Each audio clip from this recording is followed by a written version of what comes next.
Wick here with Artbeads Cafe and Cynthia. Hi, Kristal. Bead goddess and beady friend and all these other titles that we like to call Cynthia. It's fun to bead with you. So we have some really fun things to show today. Yes. A lovely tour for you guys. And then we also have our new Project du jour. Woo!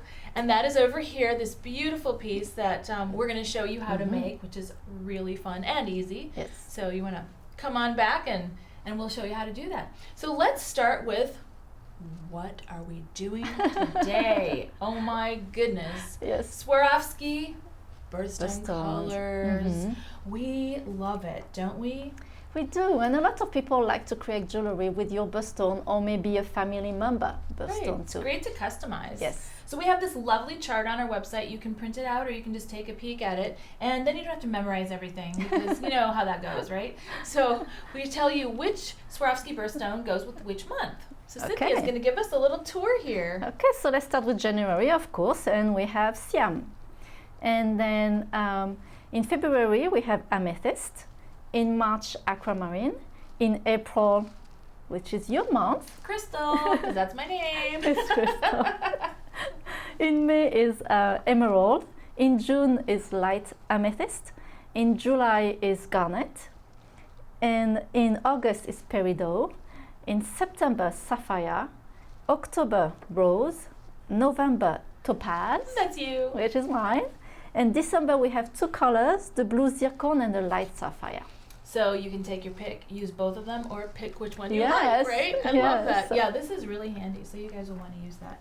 This is Lovely really great. chart. Yes. So Cynthia, show us what you made. Yes, so I made those pieces for my sister and my mom because they are both coming to visit very soon. So I'm really excited, of course, and I wanted to give them a little present, of course. So for my mom is born in June, so it's light amethyst. So, and she really liked the purple, but she's also liked a lot of green. So that's why I started with this pendant that has a little of purple, a little of green that match really well together. It's beautiful. Thank you. And it's all crystal, and that will be her so much. So I'm really happy about this one. And a little bracelet to match. So yes. She's got a whole set going on. You know what? She's always asking, if you make me a necklace, make the bracelet too. Okay, Mom. Well, some people like the whole set, the earrings and the bracelet and the necklace, and then other people are like, well, I'm not matchy-matchy, and so how do you know, right? Exactly. So my sister, she likes crystal, but she doesn't like everything too sparkly. And I know that she loves ceramic beads. She always asks me about those beads. So I created this really pretty necklace. And her month is December, so I chose the blue Zircon. And I thought they go so well with those ceramic beads. Perfect. Look at those. I just love that. And then I added some brass color too in between. So this is one that I'm excited to show to her. She's going to love that. And it's also, it's muted, but there's a little bit of sparkle, so that it's kind of a combination of both, which is really nice. Yes. Oh, so very nice. Cannot wait to see their faces when I pictures. Yes. Very good. Nice. Well, now it's time to move on to our project. So we did a beautiful Swarovski pendant, and these are gorgeous. They're the Edelweiss pendants. Yes, they're really beautiful. Oh, they're just lovely, and they come in different sizes and different colors. And so I thought we would do a great little project using our wire blends, our designer wire blends, and making some links that go along with the colors of the Edelweiss pendant. So let's start. Okay. Cynthia. This is so easy. I used the sea glass blues, and for this project I used 18 gauge and 20 gauge. Okay. So that you've got the larger spirals and then you've got a smaller one. So I mixed it. I did every other one, and that makes it pretty fun. Yes. You know. So all you do is you start with one of your you can do any of the colors because they all go together. And so what I suggest in the very beginning, when you open your tube, you start with your least favorite color, because those are the ones you're going to mess up with the first, in the beginning when you're learning this project, the technique, and you will mess up. I'm telling you that right up front right now, because you should see some of my duds. They're horrible.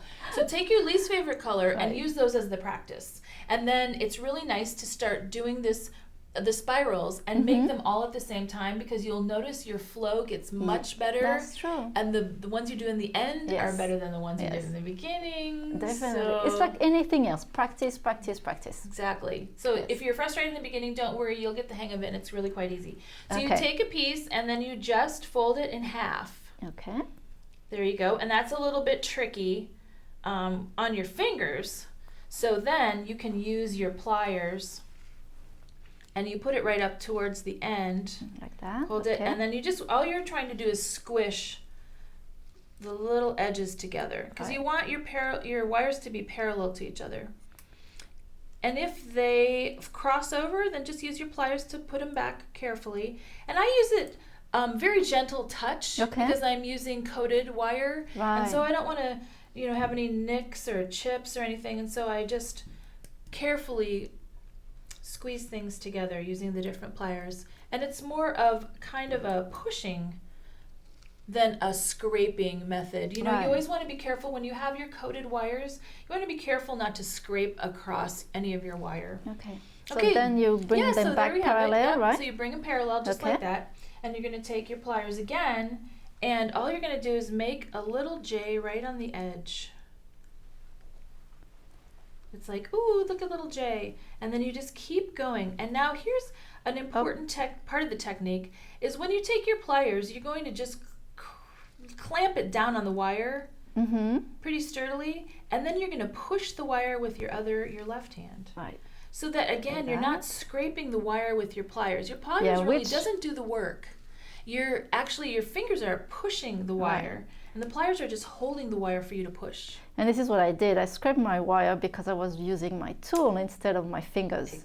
That's a really, really, really big problem that everybody has when you first start with wire, because you don't know how to do it. And when you see techniques, videos and things like that, it actually looks like that's what the person is doing, but it's really not proper, because again, it's harder for your wire. So your pliers is just holding the wire in place, and then you push. And so you're just making this a spiral, and you're going to make it go all the way around, so that it picks up the shape of the round. And keeping those two wire parallel too. Yep, don't let them cross, and if they cross, just tap them back out again. And again, it's a really easy project. Yes. To get started with. And I know a lot of people, they want to get started on something that's easy to do for wire making and wire wrapping, but they're intimidated. So I thought we'd do some really easy projects using our designer wire blends, which is very cost effective. You don't have to invest in a lot of tools and things ahead of time. Yay, there we go. So now we have an outside wire, which is this one. Yep, outside. And an inside wire. Okay. And so you're going to make a little loop on your inside wire. The inside, okay. Your round nose pliers. And again, you just go. Okay. Sound effects included. And some of the loops, there we go, will be oval and some will be round, and it's quite all right because it's, handcrafted. So now the goal is to make your loop, this loop, the opposite to be the same across. Okay. And so now as you can gauge your outside wire, you can see that this is too much wire. Yes. So you're going to trim a little bit, and this is where it's going to take a little bit of practice, because it's tricky to figure out where to trim and where not to, because you're not really sure how much wire you need. So again, practice on your least favorite colors. So you're going to just cut a little bit off of there. Okay. Yep. Maybe in here. And again, it's kind of a guess your best. And then you just make a loop on the other end, just like you did with the first end. And if you're not happy with where they ended up, you can always just trim. Well, look at Cynthia's are perfect, of course. You can always just keep trimming your loop until you're happy with them being across from each other. Because that's a successful link. It's just when it's across from each other. So now when you have all your links made, and like I said, once you start, it's like potato chips. Can't stop, make them all.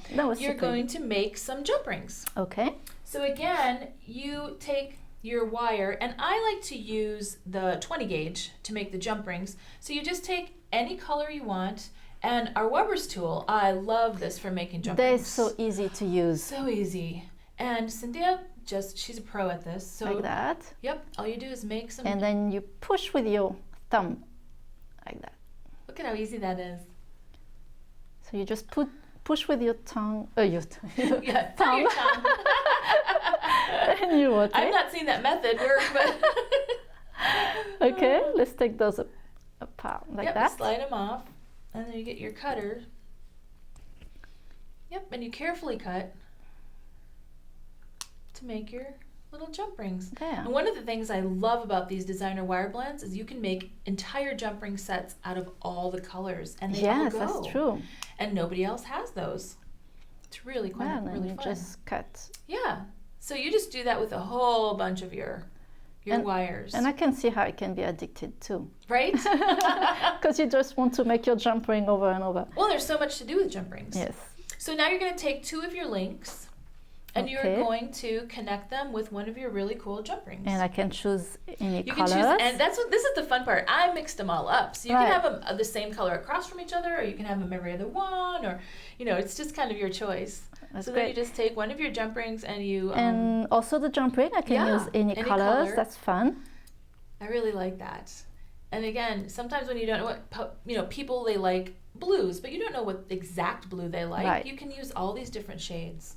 And so you'll just put your one link in, you'll add your second link, and then you'll close your jump ring. And you can see Cynthia is opening and closing your jump ring from the side, which is the correct way to open and close a jump ring. That's much better than like pulling that. them apart. And you'll do that for the entire necklace. Right. And there you've got here. your necklace. That's really cute. That's so fun. Yes. So now we're going to add our lovely pendant using a pinch bail. Now pinch bails are really fun and really easy. I love this one with the leaf design because it's beautiful. Kind of simple and it goes with everything. So all you're going to do is put the pinch bail over the middle part of your necklace, and then you're going to add your pendant hole. Okay, so I think I need to open a little more. Yeah, sometimes it may come and you have to open it because these Edelweiss pendants are a little on the... They're a little chubby. And so you just want to make sure that it gets in there, nice and secure, and then you're just going to pinch it. Now some of them are easier to close than others, and some you might need to use your pliers. So give it a try and see if it works with just your fingers. I always have to use pliers because I want to make sure that it's safe, secure, so that my pendant doesn't fall out. And it seems okay like that. And there you have that. This is so cute. And then the final, and so much fun. Isn't it fun? The final, you just add a lobster clasp, again using one of your jump rings, so that you have a nice secure clasp. Yeah. So that's how you make the beautiful necklace. And then the earrings, of course, I had to add flat back. So I just glued a flat back on the front and the back because it wasn't enough bling for me. This is so cute. Not quite enough. But I thought that would be a fun project for everybody to do, especially using the beautiful Edelweiss pendants and our designer wire blends. Yes, and those colors go so well together. Don't we love them? I love it. They go with what we're wearing. We didn't really plan that part. We should have. Well, Cynthia, this was fun. That was really great. Thanks for showing us how to make this, and thank you guys for joining us here at Artbeads Cafe. Be sure to sign up for our newsletter and our YouTube channel. You don't want to miss any of the important and wonderful things Cynthia and I have to tell you. Yes. And as always, happy beading.